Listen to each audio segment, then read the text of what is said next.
Hello, I'm Roger Dove, and I'm really thrilled to be able to spend some time with you answering the questions that you have posed me. It's really such a lovely thing that I can get to communicate to all of you via the internet through social media platforms, and it's also a delight to see that an industry I fell in love with is brought to life by all of you who love everything to do with perfumery, and I really love how much you support my work, so thank you for it. So I hope you're going to really find these answers to your questions enlightening, inspiring, fun, intriguing. Let's see. I want to start off by answering questions that I get asked a lot. So the first of those is, will I be adding additional fragrances to the Parfum-Cologne collection? Everybody always wants everything new. Really important to remember that the Parfum-Colognes are literally just a few months old, so they're still in their infancy. Everybody seems to love them. We're shocked at just how good the reaction to them has been. So there isn't a plan to add anything at the moment, but that doesn't mean that I won't be. Wait and see. Another question lots of you want to know is, what will I be launching this year? In the autumn, certainly there'll be something very, very exciting in the women's collection.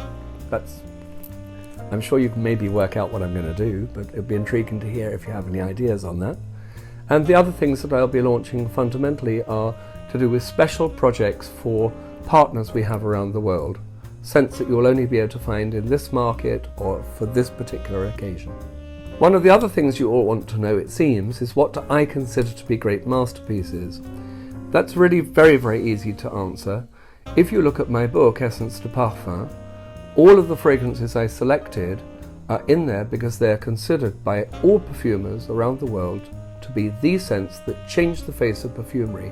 Therefore, whether they're my taste or not, they are the great masterpieces of perfumery. One thing that I'm also asked a lot is a multifarious question based around sustainability, whether we use animal notes, and are our perfumes vegan? So in the perfumes, I use certain animal materials. One of them is beeswax. So if you're vegan, I guess where there's beeswax, you're not going to touch the scent that might happen to have that in. It is, of course, a byproduct. The animal itself or insect itself is not touched. The second, I use ambergris. As for all the other animal notes, we don't use the naturals. And when we say a perfume contains musk, as an example, it has nothing whatsoever to do with the musk deer. These are synthetic musks like helvetalide, exaltalide, galaxolide, etc., of which there are many, but not the natural animal materials. So many of them, like civet, is actually, to my knowledge, illegal to trade in, and it would be against my own ethics to use this type of material in the perfumes. Many of you talk about scents that are discontinued. Why do they become discontinued? What can you do about it? A scent only becomes discontinued because we don't sell it. It really is that simple. There are very few scents that are actually fully discontinued. When we discontinue something, we put it into a little collection which is available in the shop in the Burlington Arcade and also from the Roger Dove Haute Perfumery within Harrods. My suggestion to you would be, if you're having a problem finding something you love, get in contact with us through the social media platforms, and we will get back to you to let you know if the scent is still available and where you can get it. I also get asked, what are my favourite perfumery notes? And that's a really difficult one. Without question, I adore jasmine. I think when you smell a really, really fine jasmine, there is always something magical about it, something to discover and to delight. I adore labdanum. Labdanum, I think, is one of the softest and most sensual of all raw materials. When it's used in very low dosage, the effects are wonderful. I adore ambergris. I love orris. I love rose de May in particular. I love the soft creaminess of sandalwood, and the list just goes on and on and on. Many of you ask the question, how can I get into perfumery? That's a bit of an odd question. What does it mean, getting into perfumery? If people are talking about more getting into the creative side, without a chemistry degree, you don't stand a hope in hell's chance. And it's a very, very sad thing to say that there is really only one school, which is a Zipka, which is near Versailles. It maybe takes in 2 to 3 students a year from the entire world so the demand for the places is tiny, so they can be very, very, very selective in who they choose. One route in is maybe to try to approach one of the compounding houses to get a job as a trainee evaluator or so on. I think most people don't understand the breadth of offering by way of career, and I think you should spend time looking at that, because our industry is multifarious. It's so multifaceted. Not everybody has to be a perfumer. There are 100 other things. People who work with the raw materials themselves, fascinating job. People who learn to grade raw materials, fascinating job. Highly skilled, very rare, and hardly anybody ever talks about it. Many people ask, what did I do during my time at Guerlain? I worked with them for 20 years, and I was first employed to devise a perfumery training course. I was given my job there by a member of the family, Robert Guerlain, who said that I'd be less nuisance in the company than I was out of it. The job was a natural evolution. It wasn't a job. It was a job that was created around me, and I became the first person in the company's history that represented the brand to do with perfume around the world.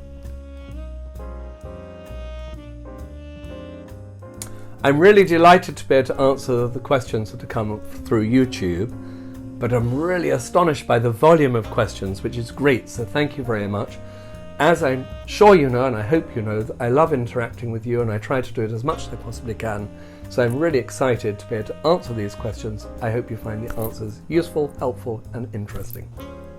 Omacall1 asks a really, really intriguing question, or makes a statement, and the statement is that every fragrance he uses, after a while, he finds it gets boring. What can he do about it? Well, I think it's a little bit like people, maybe.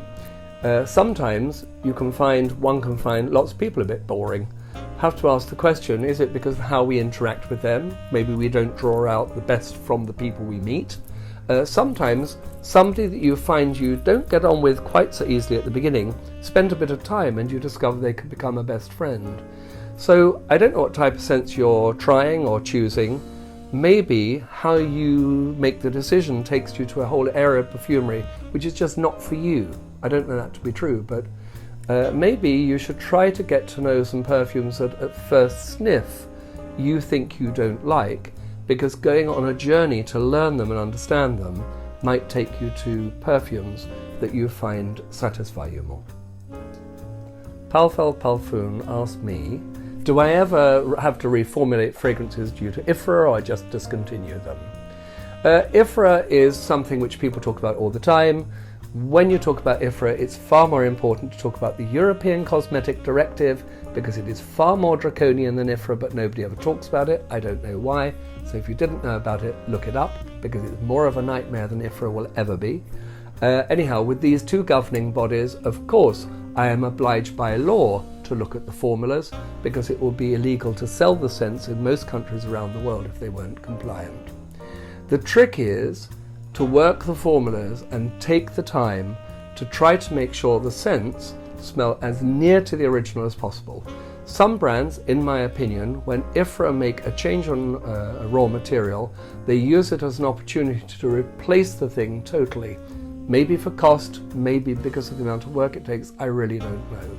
So all of the fragrances we have, of course, are compliant. Where there have been changes in legislation, I have had to do the work to make sure the scents are compliant. I don't believe that I've ever received a comment from anyone who has noticed we've made the alterations. The alterations are normally tiny, and often what we will do is use the same raw material but pay the money to have the natural isolate that causes the problem removed. Therefore, you have fundamentally the same raw material in it.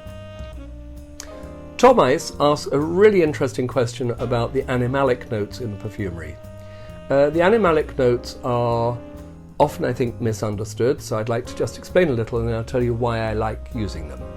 So the first thing to say is that all the animal notes used in perfumery are now synthesized and have been for a very long time, nearly 100 years. Two naturals exist. One is ambergris, which I certainly do use, which is a natural byproduct from whales, which floats in the oceans for a minimum of 3 years before we can use it, and also beeswax, which is obvious what it is. As for the rest, musk, civet and castoreum, today these are all produced synthetically. and give the main characteristics of the originals, but with, of course, out harming the animal. I love them because they give an incredible sensuality to a scent. I like them when they're used in overdose because people find them shocking. I like them when there's just the softest nuance, which basically you don't pick up that the material's there, but what you do pick up is the warmth and the sensuality that they convey to a perfume. Kathleen Stewart asks, is there an expiration date with scent? Is it safe to wear it if it's a vintage bottle? Scent is just like wine, that it will age and it will mature and it will maturate. So just like a wine, the longer you leave it, it goes through different phases of evolution. So with my perfumes, we need to allow them to maturate because they are so reliant on natural materials that the scents need to mingle together before they're good to put on the skin. A scent which is heavily synthetic can be mixed without the need for much maturation. So, if the scent carries on maturing, often you can find that a bottle of scent stored well, when it's 1 or 2 years old, might smell more beautiful and more rounded than a brand new bottle. That said, how the perfume has been stored is really important, and just like a bottle of vintage wine, you take a risk with it, because lots can go wrong in 20 years, 40 years, 60 years, so you have to be prepared that when you buy it and when you open it, what's inside could be bad, i.e. the smell could have oxidized, but when you put it on your skin, it will do you no harm, not that I've ever heard of. And just like people, sometimes I say when you meet somebody who's really old, you just need to give them a little bit of time to warm up. Nawaf Al-Hamd asks, why are there no oud fragrances that are also fresh citrus? I think the reason for it is a simple one, that the oud as a raw material, like sandalwood, its counterpoint, is so warm and rich and deep, but with oud it's such an expansive raw material that it would almost overpower the citrus notes on the top, so they don't actually make a very good balance. I've personally tried to explore it and use citrus notes, of course, in my aouds, but to your point, they still don't give this freshness you're asking. The one I think would be worth you looking at of mine is to have a look at the Taif oud, because in it I worked around a lot of aldehydes with the rose, and the aldehydes give this idea of bright, fresh diffusion, which is of course what citrus materials do. So whilst it's not giving you exactly what you ask, I think it goes into this world and would be really interesting for you to explore and see if it gives you a feeling of the sort of thing you're looking for. Moji asks a question that I don't quite understand, although the question is straightforward, and that is that with the breadth of distribution of my brand, that the perfumes have to be made in a facility that make large batches, and therefore maybe the fragrances aren't made by me. So what's the answer? Of course, all of our fragrances are made in a factory. The first thing I would say is our distribution is, in the scheme of things, tiny. We sell in around 300 stores around the world. Most major brands would sell in more stores than that in the UK alone. So our distribution is not that large. But of course, all of the fragrances are made in a facility that specializes in dealing with alcohol, because you need special licenses for it, and are also compliant to all the different legislation that exists around the world, because we would not be able to ship the perfumes without doing that. And the perfumes have always been made that way, and I have never ever suggested anything other than that. As far as how the fragrances are made and the designs for the packaging and all of these things, I'm involved in literally every single aspect of all of it. So when we come with a bottle design, a label design, how an advert will be, the scent itself, all of it, that sits with me. Although of course I also have a team that I work with. So I have a head of design who, when we come up with the concept, she will then work the design through, etc. But in the end, all of it sits with me. It's exactly what my work is. So Joe Thomas asks, is there an inexpensive raw material, whether natural or synthetic, that I like, and why? So what I would say is, of course, price is totally subjective. If you look at all the citrus materials and you also look at the aromatic materials, the herbs, most of them are comparatively inexpensive. But of course it depends what you are comparing it to. So I would say bergamot would have to be one of the materials that I would choose. I think that it's a magical raw material. It's so multifaceted because you have freshness, slight spiciness, sweetness, warmth, depth, which is something you would not expect in a citrus raw material. So bergamot would be the one that I would choose. The very best, of course, comes from Calabria. I think it's inexpensive, but compared to other citrus raw materials, it costs a fortune. So I don't know if that gives you your answer. I do hope it does. Tom Smith 1996 asked me, do I watch fragrance reviewers? And if so, who are my favourites? I watch a lot of reviews and also very often have reviews, good reviews, put in front of me for me to watch if I've missed them. One of the things I would say, I don't have favourites, but what I would say is that I've got to meet lots of people who write reviews as I travel around the world, or if people come to visit London and we know someone's coming, the PR team will set up a meeting for me. And I've ended up making some fantastic friendships, which are sort of unexpected because the people maybe live halfway around the world, and who could imagine that perfume brings us together? But that's precisely what the fragrance community is so fantastic at doing. I'm sure lots of you who write reviews and read the things that people write about what you do end up forming friendships or relationships with people you couldn't have imagined that you would have met through any other route.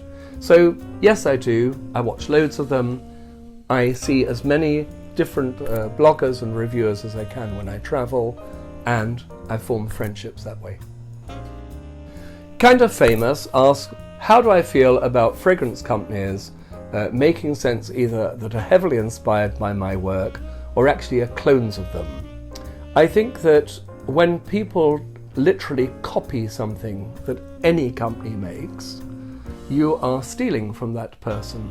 Therefore, you are stealing from the people who that company employs, and it's really a huge problem.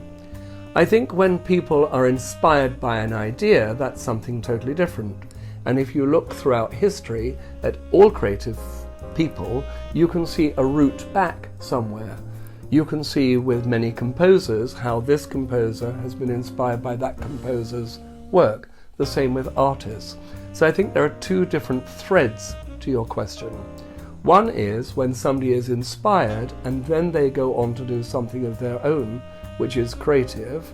And if I understand the question correctly, there is the thing when somebody just rips off by copying something you make. And the problem with it, in the end, those people buy the product and then they will get in contact with us saying they have bought something which brings them up in an allergy, or something which has fallen to pieces, or something which just doesn't smell. And we end up having to say, well, we're sorry, but this is not a product of ours. So I think that it's really important that whatever you buy, you make sure you buy through an accredited route. If you go down any other route, you leave yourself wide open to exploitation. Gabriella Kuhn asks, could I talk about my favourite flowers and my relationship with them? Yeah, easy. Gardenias. I think the gardenia is an extraordinary flower. I first became aware of it when I was very young, and there was a film about the singer Billie Holiday, and this film showed how she was given a flower, the first beautiful thing that she'd ever received in her life, and she put the flower in her hair, and it ended up becoming her signature. I love the warm, creamy sensuality of it, and I also love the idea in the film it depicts her dancing with a man who was besotted by her, and how he would have ended up just becoming entranced by the warmth of her skin and surrounded by this beautiful narcotic scent, which is gardenia. Another would have to be lilies. I remember when I was young, if ever I had spare money, I would go to Cambridge Market and either buy 3 or 5 stems of lily, and how they fill the room with their scent and how majestic they look, I think still to this day is something extraordinarily special, and I love them. I also adore peonies. I don't know why I have this relationship with peonies. The peonies we had from my childhood certainly were nothing special because they had no scent. But then I discovered with white peonies and the very soft pink ones this lovely, delicate scent in a flower which is so exquisitely beautiful and ravishing. So peonies would have to be high up there. And the last flower that I would say, the list is really exhaustive, could go on forever, is irises. I think irises are totally beautiful, and I used to love going to the botanical gardens in Cambridge, and they would have acres of them, that's exaggerating, but they would have so many of them, and the colours and the flower and those wonderful, wonderful stamens that fall down the front. I just love them. But what is there not to like about flowers? I think the sadness is when you have a flower without scent. I think it's, I don't know, it's like a sky without the sun. So I love them. I hope that answers some of your questions. Those without question are some of my favourites. Just Add Light asks that in the light of an ongoing environmental crisis, global crisis, what is our industry doing to ensure that sustainability, basically? We as a company are doing lots of very small things which hopefully when they add up have huge value. For example, all of our packaging was covered in cellophane. We've now found a cornstarch which looks just like cellophane, which we're moving everything over to. We have a sustainability, to say a department is wrong, but somebody who's been put in charge as head of sustainability. We're looking at every single component we use and what percentage of that in a product is sustainable, and what can we do to improve. So if something at the moment is 40, our goal is to get it to 80. In the end, the goal is to get it to 100%. So I know that lots of brands are looking at this. Everybody has to look at it all around the world, not just our industry. On the other side, when you look at the oil suppliers, I think it's really important to understand that so many of the oil suppliers are still small family operations, and it is in everyone's interest to make sure that the soil is in good condition, the plants are in good condition, and that we're always planting for the future. So one of the things that's great on that side is that we need plants to end up producing perfume, which means that plants are always being planted as they're removed, and therefore that adds its own bit to making sure that the world is safe and the planet is safe. Elav asks, what is the point of a perfumer using notes which could be considered faecal? The answer to that is really quite an interesting one. It is because you don't smell with your nose, you smell with the subconscious part of your brain. The reason we have a sense of smell is to find food, escape danger, and to find a mate. The sense of smell being the oldest sense in the animal world. So we often forget that we are animal, and at the risk of offending anybody who is listening to this, our genitals are right next door to our anus. So when we have a whisper of what would be considered a faecal note in perfumery, your mind has taken you right down to the dingly dell. I don't know if that translates globally, but I'm sure you can get what I mean. The trick when using these type of notes is to use so little that when you smell the scent, you really can't detect it. The subconscious part of the brain will detect it. If you use this type of material in overdose, and by overdose it's saying tiny, the scent of course is just repulsive. Most of the great perfumes of classic 20th century perfumery contain these type of materials, and I'm sure the wearer has absolutely no idea that they're there because the perfumer has hidden them, and they are used just because of the sensuality they, in an unlikely way, add to a scent. Danilo Rodriguez asks about the varying qualities from one crop to another, one season to another, with the different raw materials. Then, of course, when you make a scent, you have so many different raw materials in.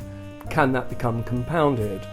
I think it's really important to understand that every single raw material which is produced will undergo some sort of gas chromatography. The point of gas chromatography is to see where there are natural alterations between one crop and another. So the job of the oil manufacturer is to balance that out by adding this, that, or whatever it is, so that the oil, the start oil, ends up the same as the start oil before. If that isn't possible, then it is the job of the perfumer to rebalance the formula out so that you don't end up getting these variances between this batch and that batch. The one thing with perfumery, when you buy a bottle of whatever your favourite scent is, you don't want this bottle to smell different to that bottle. And that is one of the things which is very time consuming, that all good perfumery houses will make sure is done so that the end consumer doesn't get the variance.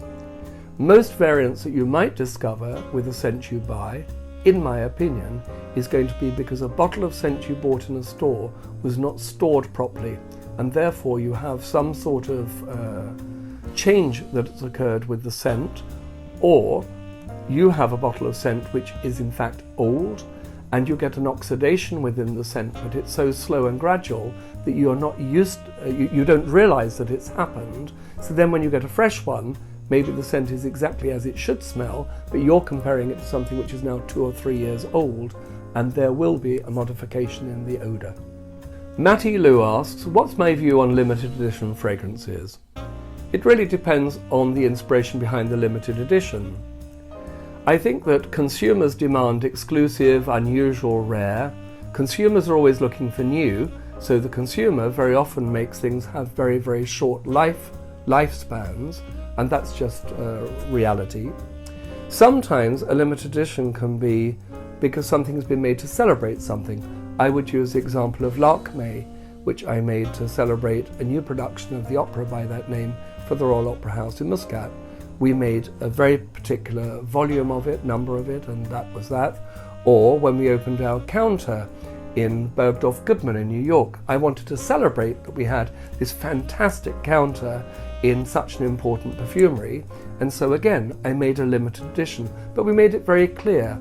And I think that if the company always needs to be very clear of what it's doing, which we try to, so we said to everybody, we're making 100 bottles of love, that's all there'll ever be. So then it gets a little bit like with relationships with people, and I've said this for years and years. If you don't want to have your heart broken, don't flirt. If there's a scent you love, be faithful to it. The scent will be faithful to you.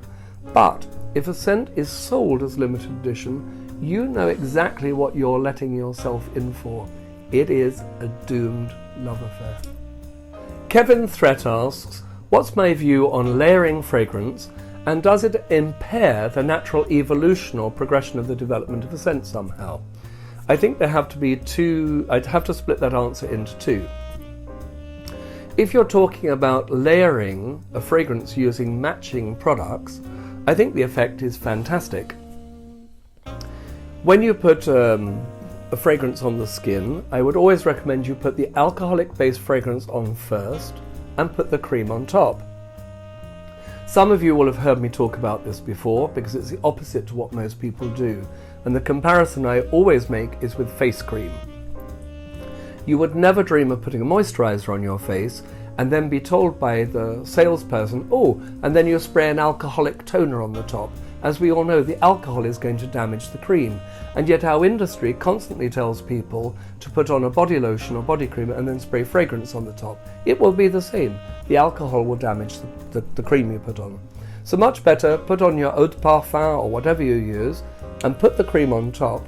The cream 100% will slow down the evaporation, but by slowing it down, it means the scent will last longer on the skin, which is precisely what most people like that I have ever met all around the world. Everybody wants long-lasting.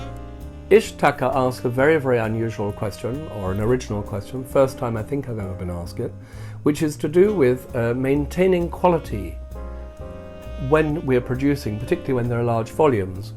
I think it's really important to explain, I don't sit and mix fragrance and then pour it into a bottle. It's done in a factory, and the factory is a specialist factory for fragrance production. So at every stage when the scent is being made and the dilution is done before bottling, gas chromatography will be done, which is a bit like an X-ray. If you think of an X-ray, if I take an X-ray of your body and then take a second X-ray, I can put the two side by side to see that nothing has changed, that the inside of you looks the same as the inside of you. and that is how you get consistency. The same is done on all of the oils, as each batch of oil comes in, etc. Once the dilution is done, before the filling, a sample is then sent into my office, and I will compare the new dilution with the original, and I always have the final word on whether the product is ready to go along the production chain. So with all of the fragrances, they are diluted and filled at a specialist factory that does just this work to ensure, to your point, that everything is consistent, everything is compliant, and that there is total continuity or consistency between one batch and another. De Barefoot Bombshell has given me a question I utterly love, and that question is, how do I know when a scent is complete? I'm going to give you a funny answer. There's an artist whose work I really, really love. His name is Harvey Daniels. Sadly, he's no longer alive, but he was a friend of mine for years, as is his wife Judy. And one day I bought one of his paintings, and his wife Judy said, "I'm so pleased you've bought that, because now it's finished." And it was a painting that he kept tinkering with. And perfume is like that. When you create something, you smell it, you have an idea, then I wonder if I put a little bit of that, I wonder if I look a little bit of that. In the end, there comes a moment when you just think, no, I really am happy with it. But what I think often happens is along the process you go down a route which makes you think of another painting, or in my case, another scent. So one of the things you can see is that this scent later is going to give rise to that scent, because somewhere in this creative process I had an idea there, but decided to leave it, but then come back to it because it gives me the inspiration for something new. In the end, you have to decide, no, this is it. And I can't explain it, but there is a moment when you know.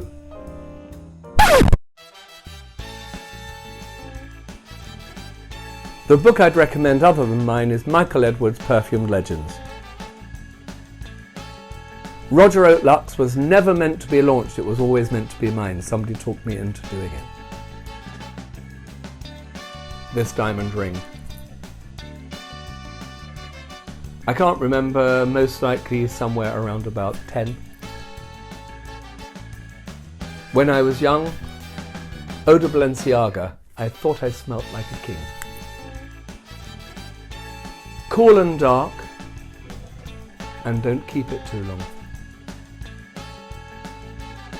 Chypres, understated, elegant, nobody's fool, self-confident. Maybe Italy, because I love their joie de vivre. I'm very lucky, I really never get sick. It is totally natural, it is taken from the wine lees, and it is an essential oil that's extracted from it. The next two creative disciplines that inspire me, which you'll have to wait and see, are art and opera. A Goodnight Kiss, because it was so extremely emotional. I'd like to say an enormous thank you to all of you for listening. Even more an enormous thank you to all of you who took the time to write questions in. I hope the answers were interesting, and I hope I have answered all of your questions. I'd like to thank you all for your support and for supporting the online fragrance community, because it brings us all together and it enriches all of our lives because we're able to share ideas, emotions and thoughts. How fabulous.